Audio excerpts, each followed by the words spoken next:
Conversores push-pull. Este tipo de conversores están derivados del tipo buck y generalmente se aplican en aplicaciones de media potencia. Estamos hablando de 150 hasta 500 vatios. Y este tipo de conversores están compuestos por dos transistores que están desactivados respecto a tierra, que es su principal ventaja. También implementan un transformador de tap central.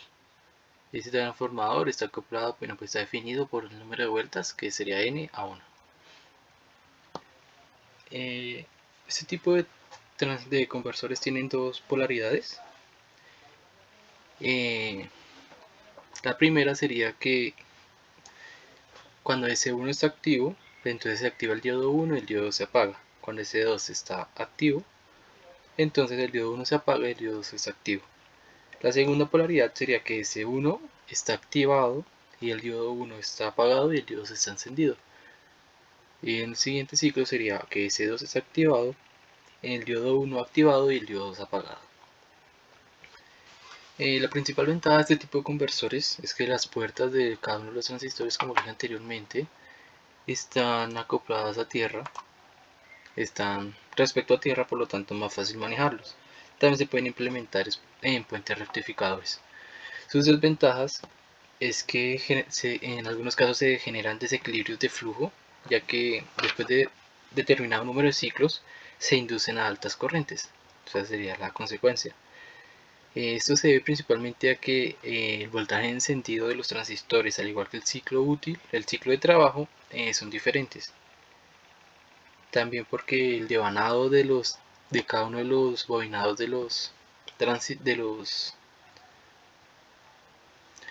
cada uno de los transformadores son diferentes, no son exactamente igual. Aunque esto sean fracciones, estamos hablando de fracciones en el devanado, después de muchos ciclos útiles, pues se va a ver una diferencia considerable. Para corregir este tipo de anomalías se implementan sensores de corriente de pulso a altas frecuencias en cada uno de los transistores. Sin embargo, pues esto los hace menos atractivo aún más en cargas dinámicas. Para realizar el análisis de este circuito realizamos algunos análisis, asumimos algunas cosas, por ejemplo que los transistores son MOSFET y son de potencia y los diodos también son ideales. El transistor, las capacitancias de los diodos y las inductancias en los cables son cero. Los transformadores se modelaron como ideales. Los componentes pasivos son lineales. La salida de las impedancias del voltaje pues será PI. El circuito será simétrico y el conversor operará en estado estable. Para realizar el análisis dividiremos el circuito en 4 ciclos. Primero de ellos será en este intervalo donde tenemos que S1 está activo, por lo tanto S2 desactivado, el diodo 1 activo y el diodo 2 desactivado. Para esto se implementará el segundo tipo de polaridad. Entonces pues bueno, aquí también para realizar un modelado correcto tenemos que el transformador pues generará inductancias magnetizadoras que se definirán en este circuito como el M1 y el M2. BI será el voltaje de entrada, BA será el voltaje de salida. Tenemos un filtro capacitivo y pues la resistencia de carga de nuestra inductancia. Entonces, para las ecuaciones tenemos que voltaje de nuestro transformador para el bobinado superior primario será este, superior secundario será este, inferior primario este e inferior secundario este. E inferior secundario este, sí. De algunas otras ecuaciones será que el voltaje a través del interruptor 2, que es el que está activado, será 2 veces el voltaje de entrada. Voltaje en el diodo 2, que es el que está activado, será menos 2 veces el voltaje de entrada sobre el número de vueltas. Y tenemos el ripple el rizado en el inductor, la corriente rizada en el inductor. El segundo intervalo es este, en el que los dos transistores están abiertos, por lo tanto tenemos que los voltajes en cada uno de los bobinados del transformador es igual a 0. y los voltajes a través de los interruptores de los switch será igual al voltaje de entrada. Tenemos que las corrientes en las inductancias magnetizantes están dadas por estas ecuaciones. En el siguiente intervalo es opuesto al primero, donde el transistor 1, S1 está desactivado y el 2 está activado. Entonces el transistor, el diodo 1 se desactiva, el diodo 2 se activa. Por lo tanto, pues tenemos aquí este flujo. Finalmente, en el último intervalo, bueno, estas son las ecuaciones para este intervalo.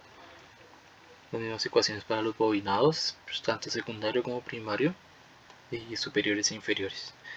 Tenemos que el voltaje a través del switch 1, que es el que está activo, será 2 veces el voltaje de entrada, y el voltaje a través del diodo 1, que es el que está activo, corresponde a menos 2 veces el voltaje de entrada sobre el número de vueltas. En el último caso tenemos que, al igual que en el segundo, los dos transistores están abiertos, no están funcionando, por lo tanto no tenemos un flujo magnético, los voltajes en los transistores son 0, al igual que en el segundo.